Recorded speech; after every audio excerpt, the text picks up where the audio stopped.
Hello friends, good morning. आज ये मेरा व्लॉग मैं शुरू कर रही हूँ तीज स्पेशल। तो आज मेरा तीज का फास्ट है। मैंने सुबह नहा के पूजा कर ली है क्योंकि सुबह आंटी आई थी तो घर में साफ़ सफाई सब हुई थी। उसके बाद मैं तुरंत ही मैंने नहा के पूजा कर ली थी। और अभी जस्ट मैंने रात में ना मेहंदी लगाई थी क्योंकि मुझे बाहर जाने का, मैं बाहर गई थी कल शॉपिंग करने, जैसे कि मैंने अपने लास्ट व्लॉग में बताया था। बट वहाँ पर ना मैं प्रीशु को लेके गई थी इसलिए मैं मेहंदी लगवा के नहीं आ पाई। तो मैंने घर पर ही खुद से मेहंदी लगा ली। देखिए मैं आपको दिखाती हूँ, खुद ही घर पर आके देखिए मेहंदी लगाई थी। तो अभी इसको इस हाथ पे मैंने रात में मेहंदी लगाई थी और मैंने ये वाले हाथ पे मैंने मॉर्निंग में मेहंदी लगाई है, आप देख सकते हैं। तो जैसा ये उल्टे हाथ से लगाई तो इतना अच्छा नहीं लगा, बट ये थोड़ा फिर भी मैंने ठीक ठाक लगा ली।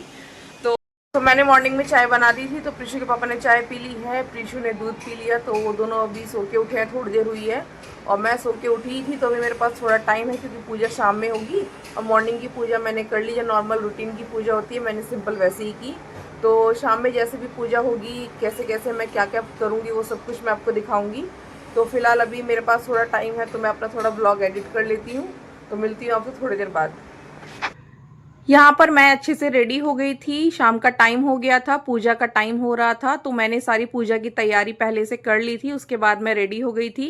तो चलिए मैं आप लोगों को भी दिखाती हूँ। यहाँ पर आप देख सकते हैं अभी मंडप बनाने की तैयारी हो रही थी। मंडप मुझसे नहीं बन रहा था तो अभी दीदी आई हैं, दीदी का बेटा आया है अश्विन। तो अश्विन, दीदी और प्रीशु के पापा सब मिलके अभी मंडप बना रहे हैं और मैं अपना ब्लॉग शूट कर रही हूँ। तो मैं आप लोगों को ना अभी जो आपके डाउट्स हैं वो मैं सारे क्लियर करूंगी इस एक वीडियो में। पूरी कोशिश करूंगी कि क्या होता है ना, हरतालिका तीज के व्रत को लेके ना बहुत ज़्यादा कन्फ्यूज़न भी होता है कि ये व्रत कैसे करें, इसमें क्या करना होता है क्या नहीं करना होता है, पूजा की विधि क्या होती है। क्योंकि ये बहुत ही टफ व्रत माना जाता है, निर्जला होता है। और आपको पूरा दिन पूरी रात आपको निर्जला व्रत रखना होता है और सुबह पारण के बाद ही आप इसमें पानी पी सकते हैं। तो इसमें ना बहुत सारी चीज़ें होती हैं जो लोगों को डाउट्स होते हैं। तो मैं पूरी कोशिश करूंगी कि सारे डाउट क्लियर हो जाएं। आप इस वीडियो में लास्ट तक बने रहिएगा, आपको हर एक चीज़ की डिटेल में दूंगी। पहली बार जब मैंने पूजा की थी तो पंडित जी को बुला के पूजा करवाई थी, उसके बाद हर साल मैं खुद ही पूजा करती हूँ। तो पूजा करने से पहले जो भी आपको करना है वो सब मैं आपको बता देती हूँ, पूजा की विधि क्या है मैं आपको हर चीज़ बताऊंगी। तो चलिए मैं शुरुआत करती हूँ। तो सबसे पहले आपको जहाँ पूजा करनी है ना वहाँ पर आपको अच्छे से साफ कर लेना है। उसके बाद आपको एक चौकी लगानी है, ये लकड़ी की चौकी है। वैसे ही तो मेरी स्टडी टेबल थी तो फिलहाल मैं इस पर पूजा ही करती हूँ। तो मैंने इस पर लाल कपड़ा बिछा लिया है। लाल कपड़े के ऊपर मैंने थोड़े से अक्षत रखे हैं, अक्षत के ऊपर मैंने यहाँ पे भगवान का, शिव परिवार का जो फोटो है वो रख लिया है। आप मूर्ति या फिर आप मिट्टी, चिकनी मिट्टी, काली मिट्टी से भी उनके जो स्वरूप होते हैं बना के, पिंडियाँ बना के पूजा कर सकते हैं, छोटे छोटे जो पिंड बना के। तो या फिर आप सुपारी में ना कलावा बांध के भी उनको आह्वान करके या उनको ऐसा मन में भाव रख के तो आप उनकी पूजा कर सकते हैं। आप उन पे हर चीज़ चढ़ा सकते हैं। तो मैं फिलहाल स्वरूप से ही पूजा करती हूँ। तो ये सब चीज़ें आपको मंडप के नीचे ही आपको स्वरूप को रखना है। आपको यहाँ पे सिंदूरा जरूर रखना है क्योंकि ये पूजा बहुत शुभ होती है।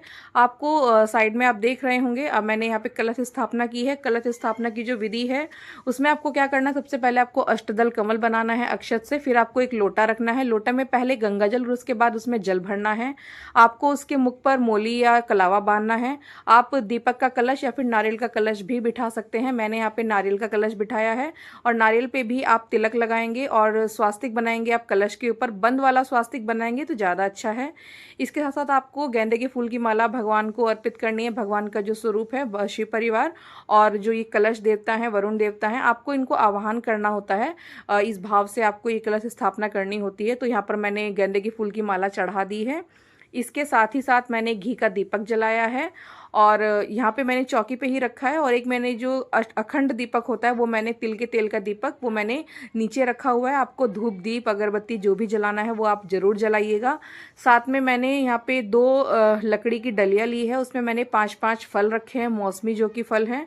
आप 16 श्रृंगार का सामान माता को अर्पित कर सकते हैं, आप कम भी कर सकते हैं, 5-7 कुछ भी आप रख सकते हैं। मैंने अपने लिए 5-16 का श्रृंगार रखा है। एक डलिया मेरी है और एक मैं भगवान को अर्पित करूंगी, माता पार्वती को।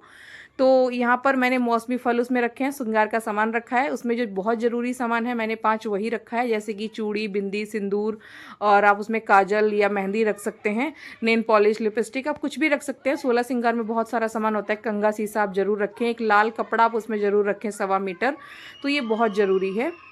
साथ ही साथ मैंने दही रखा है मिट्टी के बर्तन में, क्योंकि फर्स्ट टाइम जब पंडित जी आए थे उन्होंने ऐसे रखा था, तो मैं हमेशा रखती हूँ। आप घर की बनी हुई मिठाई या फिर बाज़ार से मिठाई लाके भी चढ़ा सकते हैं। तो साथ ही साथ आप देखिए यहाँ पे जो भगवान को अर्पित करनी है चीज़ें, वो भी मैं आपको बता देती हूँ क्या क्या अर्पित करनी है, आप जल्दी से नोट कर लीजिए। तो भगवान गणेश को आप सिंदूर, रोली, अक्षत, लाल फूल, जनेऊ ये सब जरूर अर्पित कीजिएगा। और उनको भोग में पान, सुपारी, इलायची, लड्डू, मौसमी फल, दुर्वा, पीले चावल ये आप भोग में उनको चढ़ा सकते हैं।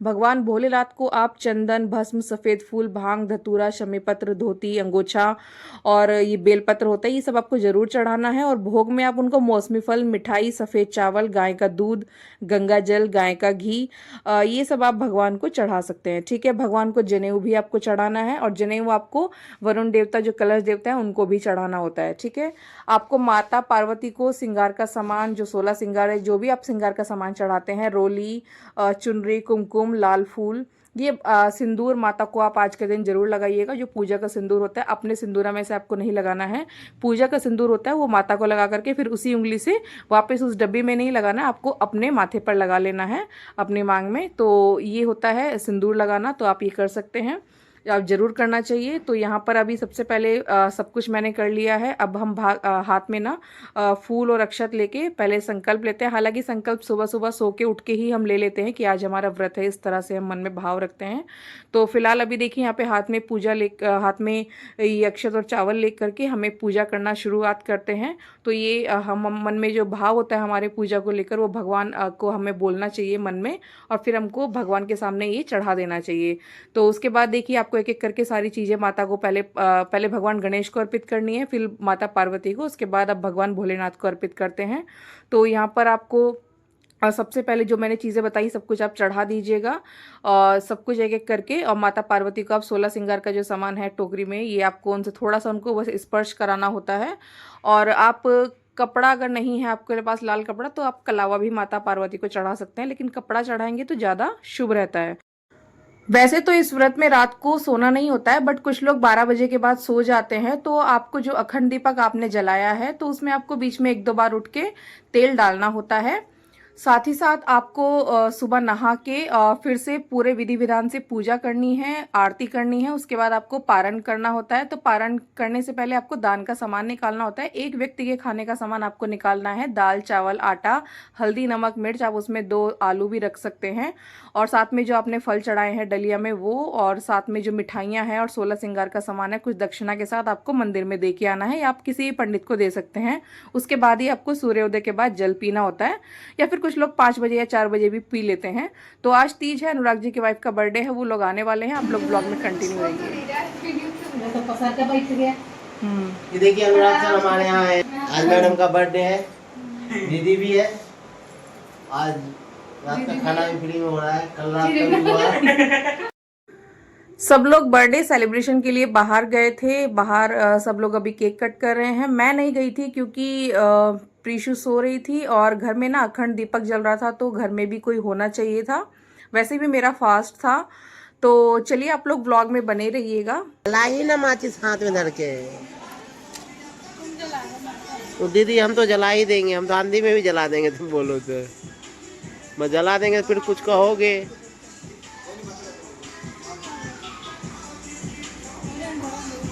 ये है, हाँ मिनट भर लगेगा काटने में। जल गया जल गया जल गया। हाँ, वाह, happy birthday to you, happy birthday to you, happy birthday Ashwin and भाभी जी, दोनों को हैप्पी बर्थडे। ये भाभी जी के भैया जी हैं, जरा इधर देखिए सर, ये जो गौर से देख रहे हैं, जो सिंगल पर्सन दिख रहे हैं, ये भाई जी हैं। और इनको जो देख रहे हैं ये ननद लगेगी बड़ी, मतलब दीदी है।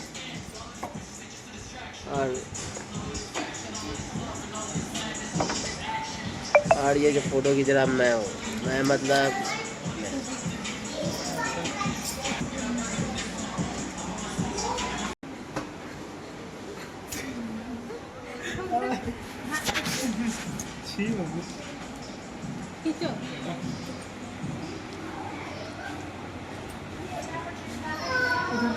ननद खिला रही है अपने भौजाई को और बगल में है भांजा।